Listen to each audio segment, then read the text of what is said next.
like this. Please understand it is because the seat is extremely comfortable. If I sit with both my legs on the chair, there's a danger of falling down. So maybe somebody can get a better chair tomorrow. So nobody has an English Gita. Om Namo Bhagavate Vasudevaya. Maybe tomorrow we can also bring a board on which we can write down the verse so that devotees can also chant the Sanskrit shlokas. So, since all of you are trying to become devotees of the Lord, I thought we could read from the 13th chapter the characteristics of a devotee. In the 12th chapter of text 13 to 19, Krishna describes what are the characteristics of a devotee. Of course, the characteristic of the devotees are stated in many different sections of the Bhagavad Gita, but this is one of the sections. So I'll read the Sanskrit. Those of you who have a Gita with you, you can follow me. It's chapter 12, text 13 and 14. Adveshta sarva bhutanam maitra karuna evacha nirmamo nirankara samadukha sukha kashami adveshta sarva bhutanam maitra karuna evacha nirmamo nirankara satatam yogi yatma dirda nishtaya Mai arpita manobodhir yo mad bhakta same priya. In this 12th chapter, which gives us information on the process of devotional service, Krishna is explaining in text 13 to 19 the characteristics of a devotee of the Lord. First point that Krishna is saying is, a devotee is not envious, but a kind friend of everyone. What is the characteristic of material existence? One characteristic is everyone is envious of everyone, friendly to anyone, and even they're so very artificial. So a devotee is not any other living entity. Why? Because he recognizes that everyone is coming from the Supreme Lord. The materialists, they pretend to be very religious, but at the same time, they're envious of the children of the Lord, namely the animals. Therefore, these animals are slaughtered because the materialists think they have no right to live. Like even in countries like India, when you tell people, why are you eating these cows? They say, oh, if we don't eat them, then they will come and eat us. Little entertainment this microphone is providing. So, a devotee should not be envious of anybody else. In the material world, when we see that somebody has more than what you have, we become envious of each other. But in spiritual life, if we see that some devotee has more knowledge or better facilities than oneself, one doesn't become envious at all. So, material envy is very bad for spiritual advancement. There's also something known as spiritual envy. Spiritual envy means that when you see that somebody is doing some service, you try and improve your service also to come up to his standard. Just like amongst the gopis, there is spiritual envy. So amongst the gopis, when Lalita sees that Vishakha is doing more service than her, then Lalita tries to increase her service. And then Vishakha sees that Lalita has increased her service, then she tries to do even more than Lalita. Similarly, there is spiritual competition between Radharani and Chandravali. When Radharani sees that Chandravali is doing so much service, then she is inspired to increase her service. And when Chandravali sees that Radharani has increased her service, then she is inspired to increase her service. So this is known as spiritual envy. So spiritual envy is constructive. Material envy is destructive. Then it says, a devotee is a friend of all living entities. In the Srimad Bhagavatam we see when Lord Kapila Dev was asked to explain by his mother the characteristics of a devotee. And the Lord replied, Surda Sarvadhainam. A devotee is a friend of all living entities. Prahlad Maharaj, as you know, was the son of whom? Who was Prahlad's father? Who was Hiranyakashipu? Tolka. He was also a very powerful king. So, Prahlad's father, Hiranyakashipu, had sent his son to a school, and he was telling the teacher, please train up my son in the art of diplomacy, which is dividing society into friends and enemies. So when Prahlad's teachers started teaching him, now son, you must learn diplomacy. After all, you are the son of a king, and one day you have to become the king. They said, you cannot succeed as a king unless you learn to divide the society into friends and enemies. Some people must be your friends, and some you must consider are your enemies. They must be vanquished. Prahlad said, I'm not interested in this diplomacy. I'm not interested in this knowledge of friends and enemies. I'm a friend of everyone. So a devotee is a friend of everyone. So as devotees, we should consider every Vaishnava as our friend. Not that we say some Vaishnavas are our friends and some are our enemies. Now this is possible if we develop the vision of Vrindavan, which is looking at the good qualities in every Vaishnava. So a devotee is a friend of every entity. He's a friend of even the ant. In the Srimad Bhagavatam, there is a very nice story of Jad Bharat and King Rahugana. Do you devotees know this story? Raskas? So this is a very interesting story. Jad Bharat was, of course, the son of a Brahmana. And he was pretending in society as if he was deaf and dumb because he did not want to get involved in the society in material talk or material activities. So, on one occasion, the King Rahugana was being carried in a palanquin by the palanquin carriers. And the palanquin carriers needed some help to carry the king. So they saw Jad Bharat. He was very handsome, tall, and said, come here, help carry the king. So Jad Bharat started helping the others in carrying the king. So when they were carrying the king noticed that Jad Bharat would not even keep his feet on the ground till he made sure that at least for the next 3 feet there was no ant. So he was a Brahmana. He did not even want to hurt an ant. Similarly, there's another story in the Chaitanya Charitamrita how Narada Muni, while traveling once, had reformed a very dangerous hunter into becoming a saint.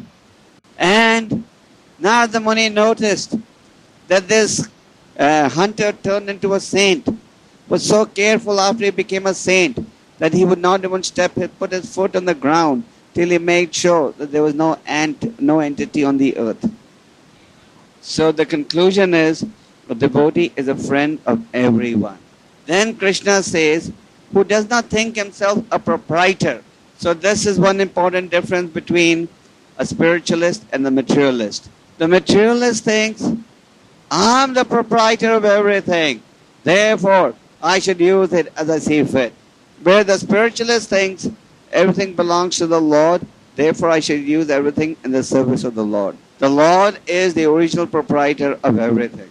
As long as we think that we are the proprietors of all that we survey, the living entity has to be entangled in the samsara of birth and death. So we have to understand everything belongs to God, everything is coming from God, everything is being maintained by God, therefore everything should be used in service of God. So what does Krishna consciousness mean? Krishna consciousness doesn't mean that you have to change your dress. Krishna consciousness means you have to change your consciousness. You have to change your consciousness to understand how Krishna is the proprietor of everything. Then Lord Krishna says, free of false ego, nirankara, nirmamo nirankara. Give up this false ego. False ego means you identify with the body, identify with the senses, get influenced by lust, anger, greed, envy, hatred. Krishna says, lust, anger, and greed are 3 gates that take you to hell. Now it is explained The ego has to be there. If you don't have false ego, then there must be real ego. The difference is, false ego means identification with the body, with the senses, and activities of sense enjoyment. And real ego means identification in your position as the eternal servitor of the Lord and using your body to serve the Lord. Jivera Swarupaya Krishna Nityadas. This is the conclusion of Chaitanya Charitamrita, how everything should be used in service of the Lord. So, give up your false ego and come to the correct understanding that we are the servants of the Lord. Then Krishna says, Sama Dukha Sukha Kashame. Dukha and Sukha. Dukha and Sukha in Sanskrit translated into English mean happiness and distress. So in the material world, there is happiness and distress. Prahlad Maharaj has explained in the 6th canto of the Bhagavatam, everyone who is born with his quota of happiness and distress. Now what is the normal tendency? When you get what you want, you're very happy. And when you lose what you want, you become sad. Krishna says, become equipoised in both situations, happiness and distress. Just like in the 2nd chapter also Krishna says, Matra spashate kante sitoshna dukha dukhada agamana paino nityastam tedashashva bharata. Krishna explains how he is the perfect dhira who is equipoised or who is free from the duality of happiness and distress, victory and defeat, honor and dishonor. So, one should be equal also in distress. It is explained that the devotee of the Lord is fearless. And Krishna also says in the Bhagavad Gita, Kaunteya pratijanahi na me bhakta pranashati. Arjuna, please declare to the world that my devotee will never perish. So how do you become fearless? You read in the Bhagavatam how Prahlad was thrown from the top of the mountains.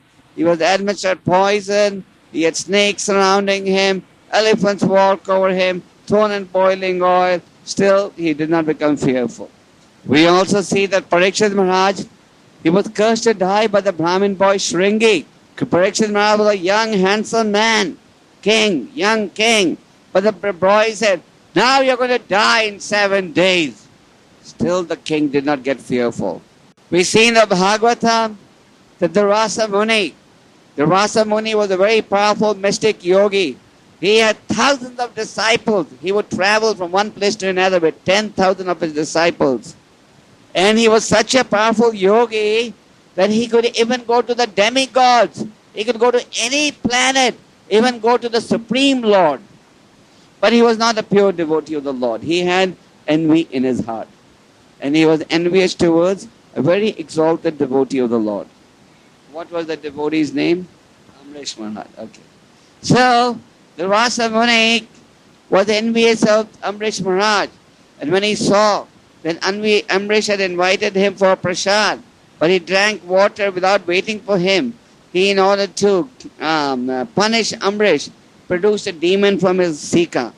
That he was thinking the demon was supposed to burn Amrish to ashes. So, the Rasa Muni produced a demon from his Sika. I don't think any of you can produce a demon from your Sika, can you?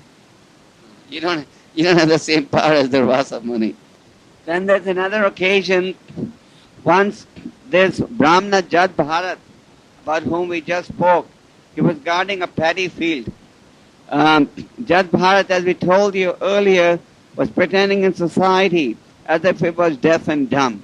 So his father died. He had a stepmother, and the stepmother, after his father's death, used to treat him very rudely. So the stepmother and the stepbrother said, okay, you fool, go and guard the paddy field. Make sure no dacoits come in the night to eat our crops, to steal our crops. So Jad Bharat was guarding the paddy field when some dacoits came and kidnapped him. And the dacoits were getting ready to offer Jad Bharat to the goddess Kali.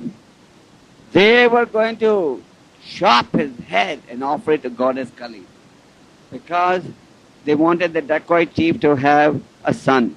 Some foolish people even now offer children to goddess Kali. In India, sometimes in the papers you read about some foolish family offering their son or daughter to goddess Kali. So the dacoits, they were giving Jad Bharat a good massage, good bath. They made him dress up nicely, just like when we offer our fruits to the deities. We wash the fruits nicely, we cut them nicely, then we offer them to Gaunithai, isn't it? So Jas Bharat was about to be offered to Goddess Kali. Still, he did not get scared. He did not move. He did not run away. He did not shout, Pamoch, help, help. And what happened? As the dacoits were getting ready to put the chopper on Jas Bharat's neck, the deity of Kali came out from the statue, and with the same chopper, she cut all the dacoits' heads. We gave you these examples to show how a devotee is fearless because he knows that my Lord will come to my protection. So a devotee is equal in happiness and distress. If happiness comes, he knows that happiness is also coming by the grace of the Lord. And he knows that today there is happiness, tomorrow it can also go away. In the material world, all pleasures and pain are temporary. So Krishna says, become equal in both distress and happiness. Then, a devotee of the Lord is tolerant. So we see in the Vedic scriptures, this quality of tolerance is mentioned again. Why is this quality of tolerance mentioned again and again? Because without tolerance, you cannot make spiritual advancement. Therefore, what has Lord Chaitanya said on this point?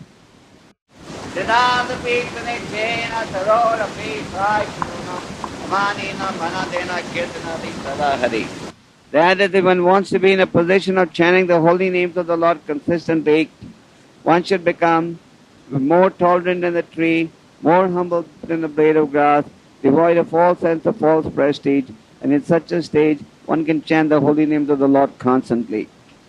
So, Krishna is saying in this verse also, one must be tolerant. Just see how tolerant the tree is. Both in summer and winter, the tree is there to give you protection. See, everybody steps on the blade of grass, but the grass never retaliates. You never see the grass biting you because saying, why are you walking on my head? Just imagine if somebody walked on your head, you'd be ready to kill him. But the grass doesn't try to kill you. It tolerates everybody's walking on it. So Chaitanya Mahaprabhu, he wants us to become more tolerant than the blade of grass. So that means that even if you're insulted, even if you have to face difficulties, even if you have to go through inconveniences, do not in any way get discouraged from the spiritual path. Then it is said, who is always satisfied, santoshtya. A devotee is always satisfied. So by the will of the Lord, we receive our quota of happiness and distress based on our past karma. So a devotee, he is satisfied with what is provided by the will of the Lord. If a devotee is satisfied by the will of the Lord, then spiritual life becomes easy. Therefore, in the Bhagavatam, Narada Muni has told the Prachetas, Dayaya sarva bhuteshu santushta yena kenava sarvindipa shatyacha tushadyashu janardana. That if we want to please Janardana, then one must be satisfied with what is provided by the will of the Lord. In material life, no one is satisfied. Living in Kazakhstan, Almara, you devotees may think, if only we become little rich, then I'll be satisfied. But the nature of material existence is, we can never be satisfied. Because everybody is greedy. So as much as you have is less than what you should be having. Therefore we see materialists, we meet so many rich people, they have 10 cars, 20 cars, 30 cars, so many houses, still they're always complaining in anxiety. They have so much money, they don't even know where to keep it. And they're still so busy, full of anxiety. This is a fact, don't be surprised. I know a lot of people who are multi-millionaires, but so miserly and in so much anxiety. Therefore Narada Muni says, you can satisfy a hungry man by giving him food. You can satisfy a thirsty man by giving him water. You can satisfy an angry man when he has the opportunity to shout at you. But a greedy man can never be satisfied. So Krishna is saying here, a devotee should be satisfied. So, be satisfied. Of course, one has to endeavor to some degree. But overall, even after your endeavor, if you don't get something, Don't grumble. Don't be dissatisfied. But be satisfied by what is provided by the will of the Lord. So further, Krishna says that a devotee is satatam. That is, he is self-controlled. Self-control, as you know, means he has control over the mind and the senses. What is the nature of the mind and the senses? They always want satisfaction. Can the mind and the senses ever get satisfied? Sure. Can they get satisfied? I say yes. Yes. So they can never be satisfied through material endeavors, but they can be satisfied through spiritual endeavors. So the mind and the senses, they're always agitating, and therefore rare opportunity for perfecting human life is lost. So all the scriptures explain that one must practice spiritual austerity to please the Lord. We are talking about spiritual austerity, not just austerity. For example, even in your country, people have to stand in long lines to buy some product. They have to wait for a bus 1 hour sometimes. 1 to 2 hours you have to wait at the bus stop. Sometimes you have to go without water and without heating for hours and hours. You have to go to work in the factory, Zavod, 4 o'clock in the morning. If you drive at 5 o'clock in the morning, you'll see in every apartment building, virtually all the buildings are off, lights are off. But still sometimes some people have to go to work early in the morning. Then, even the transcendentalists, they have different types of austerities. Some yogis in India, they don't speak at all. They seal their tongue. Seal their tongue. They don't really seal the tongue. The tongue is still there, but they don't use the tongue to speak. And it's very cold. They will surround themselves with cold water. They go in the river and take cold water baths, stay in cold water for hours and hours. In your country, when it's very cold, the rivers, they freeze. They become ice. But in India, it doesn't get so cold. So the Ganges, even in winter, it doesn't become ice. The water remains cold. So you find all these yogis, they go and stay in the cold water for hours, all day. They'll just stay in the cold water. This is their austerity. And in the summer, they will light strong fire and surround themselves with fire. So these are some of the different types of austerities that people perform. But we are talking about austerity. Tapo devyam putraka yena sattvam. Maharaj Rishabdev said, my dear sons, please perform austerities, but for the pleasure of the Lord. Divyam. So even if the senses are agitating, we must control them. Just like the mother taking care of a small child. It is not that everything the small child wants to buy in the store, the mother says, okay, I'll buy it. The parents discriminate. They only buy what is good for the child and they reject what is bad. So similarly, they must be self-controlled. Use the mind and the senses in activities related to devotional service, but withdraw the mind and the senses from activities that are detrimental for spiritual advancement. Then Krishna says, engage in devotional service with the determination. Dirdha nishtaya. Dirdha nishtaya means with determination. So to stay on the spiritual path, one must be determined. Without determination, you can't advance spiritually.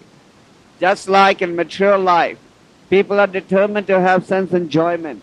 So even though they have to go through so much frustration, they still keep endeavoring. In the Bhagavad Gita, Prabhupada gives a very famous example with regards to determination. And what is that example? Who knows? Yes, the bird in the ocean. The ocean had swallowed the birds of the ocean, or the children of the bird. And when the bird threatened the ocean, please return my eggs, the ocean did not take it seriously. The bird told the ocean, if you don't return my eggs, I'll dry you up. Ocean said, okay, try it. And the bird started drying up the ocean with a small mouth. So materially, this was an impossible task to execute. Drying up the whole ocean by a small bird, by the mouth of a sparrow. But Garuda heard of the news, and then Garuda came to the sparrow's rescue, and the children were returned. So all of you have come to the spiritual path. You must stay on this path with determination. Not that there's little difficulty and you think of packing up your bags. Little difficulty, you say, oh, maybe I should try some other path. We must understand that Krishna will put his devotees to test. Krishna will test us to see how determined and dedicated we are to him. And when Krishna sees that, oh, this person had the opportunity to fight to fall in Maya. This person had the opportunity to make these mistakes. He did not. He sacrificed all these opportunities to show his love for me. Then Krishna gives you the final entrance into the kingdom of God. Then Krishna says, mind and intelligence fixed on me. What is the nature of the mind? Who knows? The nature of the mind is it is very fickle. What does Arjuna say? More difficult to control the wind than the mind. So more difficult to control the mind than the wind. Have any of you ever tried to control the wind? Does it ever get windy in Almata? I'm sure it does in the summer. So have you ever tried to control the wind? But Arjuna says it's more difficult to control the mind than the wind. So then what should he do? Should he just give it up, raise your hands and say, now can't control the mind, forget it. In the 6th chapter we see that Krishna through so many verses is explaining how we must control the mind. So Krishna has explained, Man mana bhava mahad bhakta madhyaji manavaskuru. Always think of me, bow down to me, offer your homage unto me. So use the mind to think of Krishna. Use the mind to think of the form of Krishna, desires of Krishna, instructions of Krishna. So use the mind positively instead of negatively. Just like when the mother wants to control the child from undesirable activities, the mother has to give the child some alternative activity to engage in. So Krishna says, use your mind to think in thinking of me. Use your intelligence to think of me also. Use your intelligence in my service also. So there is no shortage of intelligence on this planet. The materialists are very intelligent. The intelligence is higher than the mind. And the karmis are also so intelligent. You see, the karmis are able to do so many wonderful activities. You know these aeroplanes that fly in the sky, they fly almost automatically. You can just dial a number and in 1 minute you can speak to somebody in Vrindavan or New York or London. You can take pictures from a distance of 100,000 feet. When the microphone works well, we can use the microphone to speak to you, even to big, big audiences. People have so much intelligence. Now they have a computer chip. It is the size of the nail. You cut and throw away. And that computer chip, you can store thousands of items in this memory. So, intelligence is being misused. Intelligence is being used for destructive purposes, not constructive. So Krishna says, use your intelligence for me. Now what does this practically mean, use your intelligence to me? It means that think how you can use intelligence to serve me. Suppose you're doing book distribution. Think how you can improve your book distribution. Always think how you can improve the quality of your japa. See how you can study the scriptures better. Whatever you're doing, improve it. Just like when Prabhupada started this Krishna conscious movement, Prabhupada instructed his disciples that he wanted book distribution because his spiritual master had emphasized his activity of book distribution. So devotees were thinking, Prabhupada said book distribution, okay, let us do book distribution. In the beginning, I remember in 1968, 69, when we would go on book distribution in America, one devotee would come back with 5, 6 books distributed in the whole day. It was very big success. But devotees were not satisfied. They were constantly using their intelligence to increase book distribution. They were thinking of newer techniques. So they went on experimenting, and slowly book distribution reached such high levels. Similarly, in your country also, like in Moscow, in this book distribution marathon, the devotees distributed nearly 125,000 big books. A few years ago, it was not like this. One devotee goes out in Moscow in nice clothes and distributes sets of books in big offices, and he does sometimes 20, 30 sets in one day. One devotee goes out in sets, selling sets, dressed up in very nice clothes, and he is able to do 20, 30, 40, 50 sets in offices every day in Moscow. So we gave you some examples to show how you can use your intelligence to serve Krishna. How you should use your intelligence to improve the service you're doing for Krishna. So the devotee is never satisfied with what he is doing. He's always trying to improve the quality of his chanting, reading, serving.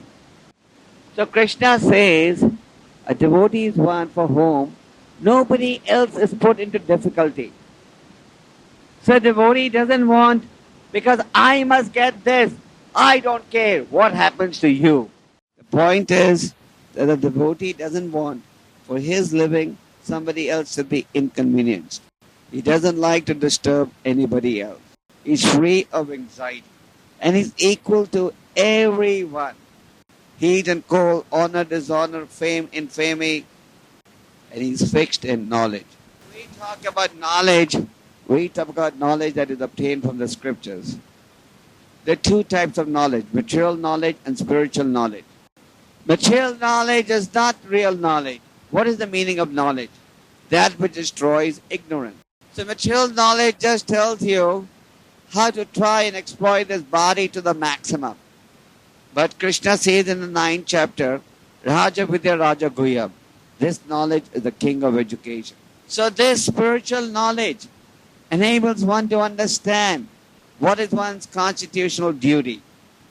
Just like with sunshine, darkness is destroyed. By the spiritual knowledge, ignorance is destroyed. So one should be fixed in the spiritual knowledge. And if you're fixed in the spiritual knowledge, then you will never deviate. So Krishna says, my devotee should remain fixed in this knowledge. So how do you remain fixed in this knowledge? By constantly keeping up with the knowledge. Therefore, Prabhupada introduced a system. All devotees must attend Srimad Bhagavatam class in the morning, Gita class in the evening. So when you read, when you hear the spiritual philosophy, when you read the spiritual philosophy, then you'll become fixed in this knowledge. You are in a position where you cannot come to the temple every day, then wherever you are, read the Bhagavatam and the Bhagavad Gita every day, and then you'll be able to make spiritual advance. Lord Chaitanya Mahaprabhu gave 5 guidelines for spiritual advance. First guideline was associate with devotees. Second was chant Hare Krishna. Third was read Srimad Bhagavatam and Bhagavad Gita every day. So when you read every day, you become fixed in knowledge. And then what happens? When Maya begins to strike you, you're easily able to get rid of it. Just like, the surgeons. The surgeons, when they do an operation, they use a very sharp knife. The knife is so sharp, they just keep it on your skin, and the skin cuts. It is not an old knife like you use in your kitchen to cut the katya. So, at the present moment, our intelligence is like the old knife that you use to cut the katya. But you should make your intelligence as sharp as a knife of a surgeon. So the moment material desires come, slice it out. And that will come from Shravanam and Kirtanam, chanting and regularly cultivating the spiritual knowledge. Then Lord Chaitanya said to worship the deity with faith and reverence. So the deities are non-different from the Lord. And lastly, Lord Chaitanya said, reside in a sacred place of worship. So all of you may say, oh, that's very good, so we can all go to Vrindavan and stay there. We should all go to India next month. So if all of you go to Vrindavan and Mayapur, who will do the preaching here? Who will preach here? Plus, if all of you went there, there's no place also for all of you. So make your place of residence into a place of worship of the Lord. So if you cultivate the spiritual knowledge, which Krishna is also saying in the Bhagavad Gita, then your intelligence will become very sharp. So what we have presented to you for the past hour and a half are Krishna's guidelines on qualities that the devotee of the Lord should develop. These qualities are mentioned in the 12th chapter of the Bhagavad Gita. So at the present moment you may say, it's impossible to develop these qualities. Nothing is impossible in spiritual life. Because Krishna is in the heart and he destroys the ignorance and he makes up whatever weakness that they may be there. So just like a hungry man, by eating his body becomes strong. He gets nourished. So by taking advantage of the spiritual guidelines, you will also become spiritually strong. Hare Krishna. Hare Krishna. Some of you were falling asleep. Okay, Vapros. Should I ask you devotees questions also? So I'll answer some questions and then I will ask you all some questions. And some of you may be yogis. You were there with your eyes closed, but when it comes to answering, you may be very good. Okay, anyway, if somebody is trying to be violent, then naturally you have to defend yourself. Best is to go away from that place. Well, frankly, everybody would like to get the best results when he's doing so.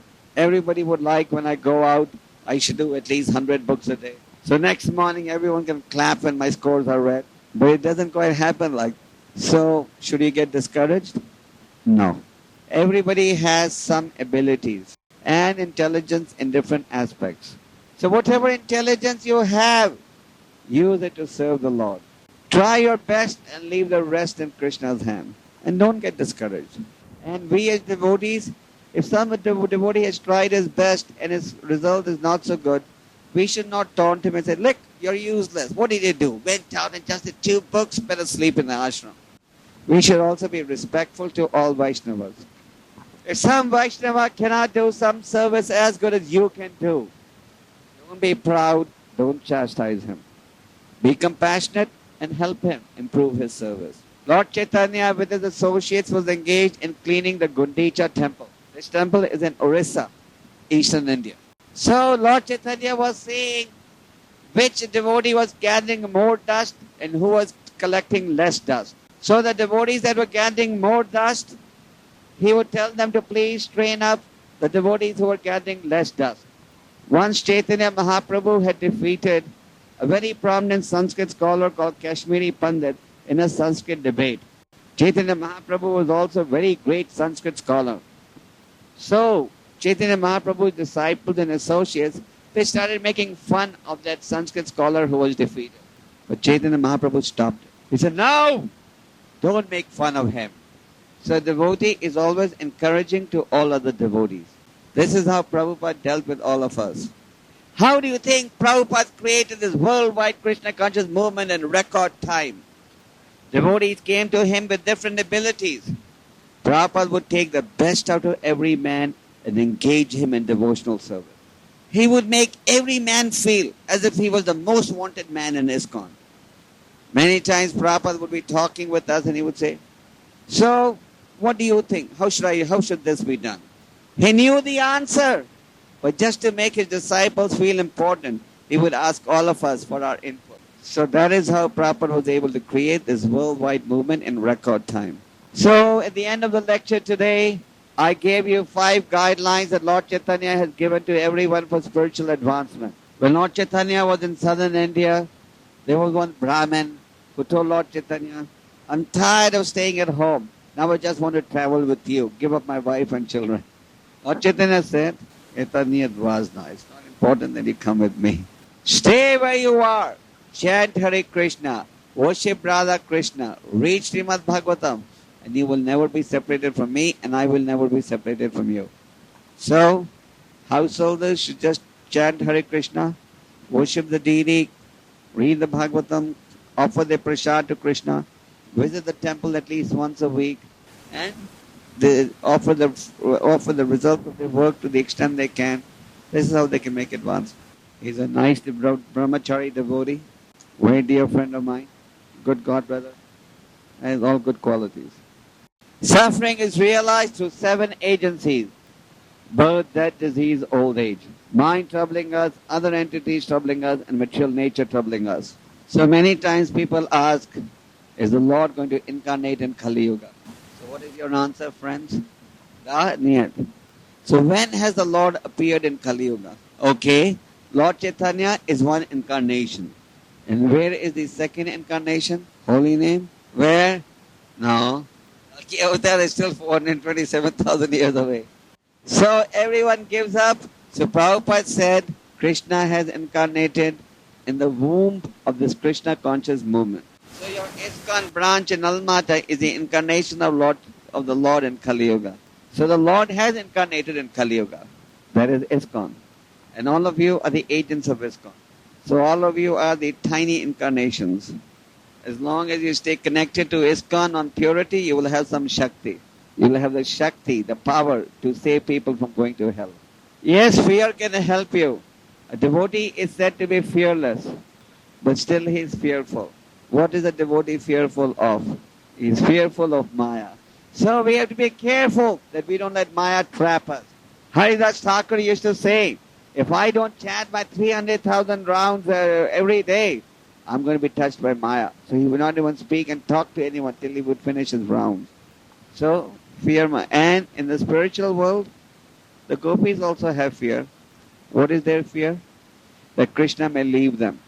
So there is fear in the spiritual world also. A devotee should never become proud. Now Krishna is in my pocket. Nothing can happen to me. Krishna is not going anywhere. I'm initiated now. I can do what I want. He's in my pocket. So the question is, what should one do if one commits offense in the mind? So I have good news for all of you. You want to hear the good news? In Kali Yuga, the offenses of the mind are not taken so seriously. Oh, isn't that good news? No, it's risky news also. You see, what is in the mind gets translated into action and words. So if you're thinking dirty things in the mind, slowly, slowly you will talk dirty and act dirty. So if you're thinking about offenses, then you may act in an offensive manner also. Therefore, don't take advantage of this concession. Therefore, Krishna says, think of me. I like your questions. Most of the questions today are very good practical questions. Prajalpa means talk not related to Krishna. That has nothing to do with Krishna. That is just based on material gossip. So, association with devotees means talking of Krishna, thinking of Krishna, discussing plans to serve Krishna. When your devotees meet each other, you should be discussing what is the progress of the journey back to Godhead. When King Dashrath, the father of Lord Ramachandra, would receive anyone in his palace, he would not say, Kak Dela. He would say, what is the progress on the journey back to Godhead? So when you meet each other, encourage each other to fight Maya and develop love of Krishna. I have good news for neophyte devotees, so they don't feel bad. Lust is the problem for everyone in the material world, so everybody has to be careful. Krishna was asked by Arjuna, how is one compelled into sinful acts even unwillingly? And what did Krishna say? It is lust only, the all-devouring enemy of the living entity that is always burning like fire and it is never satiated, never satisfied. So, those who don't have spiritual knowledge, they try to satisfy lust by pouring butter in a fire. So when you have a fire and you put butter in it, the flames of the fire will get higher, not diminished. So similarly, when you try to satisfy lust by engaging in activities of lust, the lusty desires will increase, not decrease. Have you heard of Rajneesh? Yes. Anyway, those who are very sober, they don't even hear of Rajneesh. Anyway, Rajneesh's philosophy was, you take part in sense enjoyment, and the more you take part in sense enjoyment, the more your senses will be satisfied, and then a day will come, you'll say, now, no more. I don't want sense enjoyment. But that will never happen. Bhagavatam says, when you have an itching sensation and you scratch on it, instantly you'll get some pleasure, but then the disease will become more worse. Questions today are all first class. These are some of the best questions I've encountered in my numerous preaching sessions in the CIS. So, initiative chanting means you're saying Hare Krishna, but in your mind you're thinking something else. You're thinking, what are you going to do at home? What are you going to buy in the store? How are you going to look more beautiful? And so on. So, when you chant Hare Krishna, you should concentrate on the chanting. Now, I'm not saying from the first day you start chanting Hare Krishna, your mind will follow the whip of chanting Hare Krishna. But by practice, it will happen. So when you chant Hare Krishna, the best guideline is to concentrate on the sound vibration. Hare Krishna, Krishna Krishna, Hare Hare, Hare Rama, Rama Rama, Hare Hare. When you chant your rounds, speed is not important. You're not going in a race where you have to reach your destination in the shortest time. You know that story that I said of the father who told his son, okay, son, start chanting 16 rounds. The father was a devotee and the son was not. Son said, yes, rounds, Kanchayut. So the father said, how did you finish your round so fast? He said, very simple. On the first beat, he chanted the whole mantra. And on the others, he said, Toda, Toda, Toda, Toda. So don't do Toda round. Well, certainly in the spiritual world, you have no need for Swiss watches. Swiss chassis niyat vazna dukhona mir in the spiritual world. And you also don't need any alarm clocks there. What do you mean everything happens simultaneously? In the spiritual world, everybody only has only one desire. There are not many desires. And then one desire is to serve Krishna. But in the material world, you have many desires. You want to be the best devotee, but also you want the best material facilities. You want the best devotee. You want to be the best devotee. You also want to be the most honorable devotee. But in the spiritual world, then there's no contradiction. Everything is one track. Please Krishna, please Krishna, please Krishna. So this is a question from an honest devotee. The honest devotee says, I still have no faith. How can I make my faith strong? Actually, all our faith, all of us, our faith, your faith is weak, but your faith will become strong by chanting and hearing. Just like a sick man becomes cured by taking the medicine, a weak man becomes strengthened by eating food. Your spiritual strength is realized by chanting and hearing. Your spiritual faith increases as you chant and hear. Yes, Krishna is the father and mother, the cause of all causes. Sarva karana karanam. But the cruelty that you see in the material world is not due to Krishna. The suffering that you see in the material world, the cruelty that you experience in the material world is due to society misusing their independence. Also, with these earthquakes, floods, drought, this is a reaction to our past sinful activities. When you commit a crime, punishment has to be there. If you commit a murder and you're sentenced to imprisonment, it doesn't mean the judge was very cruel. The question, how can we develop attachment to the holy name? Very good question. This is the real goal of all our activities, to get attached to the holy name. Krishnadas Kaviraj says, we should tie the holy name to the tongue.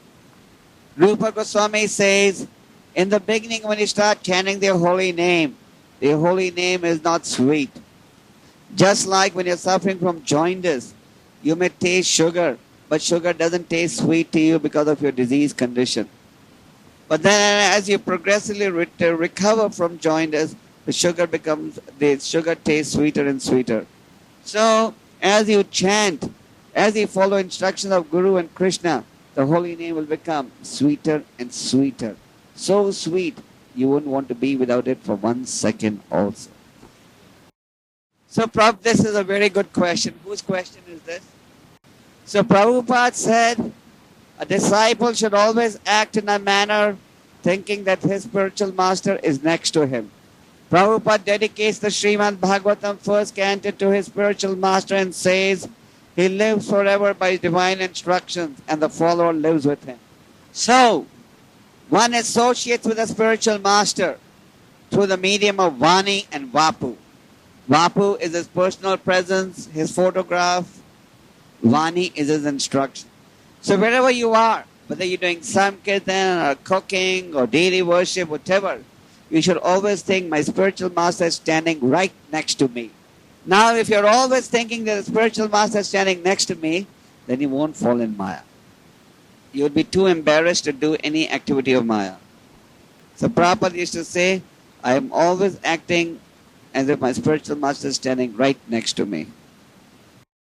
Explains this in the chapter on 3 divisions of faith. Read that chapter. But our austerity, as Maharaj Rishabdev says, is beyond the 3 gunas. It is divyam tapasya. That is austerity for the pleasure of the Lord. So what is the austerity for devotees of Krishna consciousness? Chanting 16 rounds a day, following 4 regulative principles, getting up in the morning, and engaging in service for at least 7-8 hours a day. That's all. Eat as much prasad as you want, do as much kirtan as you want, and dance as much as you want so you remain slim and healthy. Smile all the time. In fact, when our devotees go on book distribution, how do they distribute so many books? The materialists are surprised when they see such smiling faces that they say, yes, now I must buy a book. Look at a picture of Krishna, he's always smiling. Look at Prabhupada's pictures, he's always grave but also smiling. Oh yes. Yes, this is what Krishna consciousness means. Taking out your material anchor. As long as the material anchor is stuck to the harbor, you will remain entangled in material existence, birth and death. So, with determination, pull the material anchor out. You must have the conviction, material world offers no place of happiness. Only then you can take the anchor out. But if you are thinking, no, material world is also so sweet, Hare Krishna is also so sweet, what should I do? Now I'm in a real fix. Material world, niyat sladki. Tolka Hare Krishna sladki. So that conviction must be. So Raghunath Das Goswami was one of the 6 Goswamis of Vrindavan. Raghunath Das was the son of a millionaire. He had the most beautiful wife on this planet, but he renounced everything. And Raghunath Maharaj said as follows, Raghunath Goswami. He said, just like after you pass stool, you just flush it away, but don't meditate on it. Similarly, he said, after you come to spiritual life, don't meditate on the sense enjoyment that you have left behind.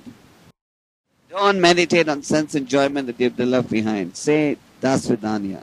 Don't say Dasvidanya in the night and next day again get into Maya, then again say Dasvidanya. So how can we avoid the 10th offense? So the question is, how do you avoid the 10th offense, which is to maintain material attachment in spite of chanting the holy names of Krishna? So we must understand that when we come to spiritual life, we take to the chanting, recognizing material attachment is our enemy number 1. So we have to recognize that we come to spiritual life recognizing material attachments are our biggest impediment on the journey back to Godhead. So once you know who your enemy is, you should not flirt with that enemy. So when material attachment comes, just get rid of it. Just like, suppose you have pain developing in the body. Don't you want to get rid of that pain? So material attachment is pain. It's like cancer. You know how cancer starts in the body?